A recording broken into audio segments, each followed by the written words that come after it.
दोस्तों, चाहे मर्दाना नवरात्रि पर कन्याओं को यह चीज कभी भी मत खिलाना, व्रत टूट जाता है, माँ दुर्गा आपसे क्रोधित हो जाएंगी।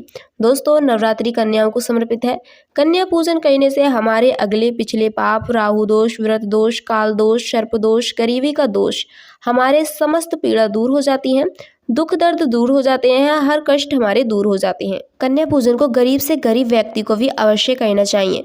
दोस्तों देखिए, कन्या पूजन 25 चैत नवरात्रि में कब करना है, आइए अब आपको बता देते हैं।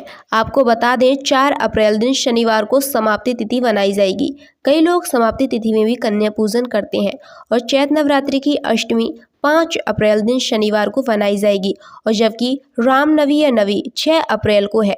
आप चाहें तो अष्टमी और नवी इन दोनों तिथियों में कन्या पूजन कर सकते हैं, सर्वश्रेष्ठ और उत्तम होता है। ऐसे में आप अष्टमी और नवी में इन दोनों समय में कन्या पूजन हर हाल में अवश्य ही कर देना। शास्त्रों में 9 दिनों की नवरात्रि बहुत ही शुभ मानी जाती हैं, मंगलकारी मानी जाती हैं। वहीं 8 दिन की नवरात्रि सही नहीं मानी जाती हैं।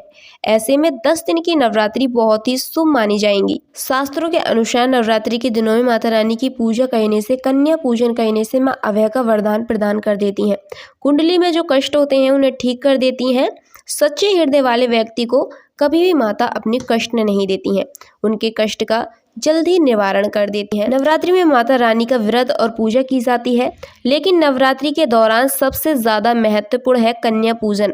दोस्तों, कन्या रानी जो होती हैं वह फूल की पंखुड़ियों की तरह होती हैं। कन्या पूजन सर्वप्रिय है, श्रेष्ठ है। कन्या के रूप में स्वयं जगदम्बा देवी, माँ वैष्णवी, 9 देवियाँ अर्थात समस्त ब्राह्मण इनके शरीर में कण कण में वास करते हैं। बहुत ही कम लोग जानते हैं 33 करोड़ देवी देवता कन्याओं के शरीर में वास करते हैं। अब जान लेते हैं कि कन्याओं को हमें कन्या पूजन के समय ऐसी कौन सी चीज है जो बिल्कुल भी नहीं खिलानी चाहिए। जब आप माता रानी के भोग के लिए भोग बना रहे हो तो गलती से भी उसमें लहसुन प्याज न डालें, वरना माँ क्रोधित हो जाएंगी आपसे। आपका व्रत का फल आपको बिल्कुल भी नहीं मिलेगा, आपका व्रत खंडित हो जाएगा अगर आप ऐसा करते हैं। लहसुन प्याज कन्याओं को बिल्कुल भी नहीं खिलाना चाहिए, ना ही लहसुन प्याज से बना हुआ भोग उन्हें खिलाना चाहिए। ये बहुत ही अशुभ माना जाता है। अगर आप ऐसा करते हैं तो माँ दुर्गा आपसे क्रोधित हो जाएंगी। दोस्तों, माता रानी को भोग में खीर, पूरी, हलवा, चना बहुत ही ज़्यादा पसंद है, इसीलिए आप ये सामग्री ज़रूर बनाएं कन्या पूजन के दौरान। माँ आपसे बहुत ज़्यादा प्रसन्न हो जाएंगी। लेकिन भोग में भूल से भी न डालें लहसुन प्याज, वरना माँ आपसे क्रोधित हो जाएंगी, आपका भोग बिल्कुल भी ग्रहण नहीं करेंगी। आपकी 9 दिन की मेहनत ऐसे ही वेस्ट हो जाएगी। दोस्तों, साथ ही आपको एक बात का और खास ध्यान रखना है कि नवरात्रि में कन्या पूजन के दौरान आपको खट्टे पदार्थ बिल्कुल भी नहीं खिलाने हैं कन्याओं को, जैसे कि नींबू, संतरा इत्यादि ऐसी बहुत सी खट्टी चीज़ें होती हैं जो कि हम कन्याओं को पड़ोस देते हैं, दे देते हैं, लेकिन आपको ऐसा बिल्कुल भी नहीं करना है। खट्टी चीज़ आपको अपने घर में लानी ही नहीं है नवरात्रि के इन 9 दिनों में। दोस्तों, अब चलिए आपको बताते हैं कुछ संकेतों के बारे में जो कि नवरात्रि के दौरान आपको मिल जाते हैं, तो समझ जाना कि माँ आपसे बहुत ज़्यादा प्रसन्न है, आपके घर में खुशियाँ आने वाली हैं।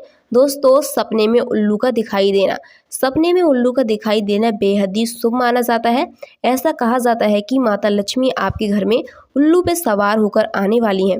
अगर आपके घर में उल्लू आ जाए नवरात्रि के दौरान या फिर दीपावली के दौरान, तो ये भी बेहद ही शुभ होता है।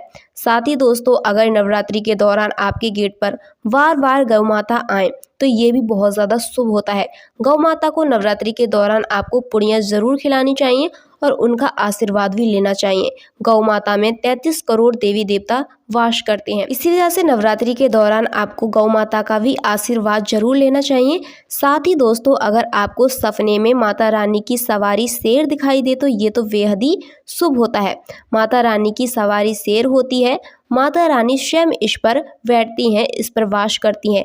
शेर दिखना भी बहुत ज़्यादा शुभ होता है। सुबह सुबह अगर कोई छोटी कन्या लाल कलर के वस्त्र पहनी हुई आपको दिखाई दे जाए तो समझ जाना कि स्वयं माता रानी ने आपको दर्शन दिए हैं।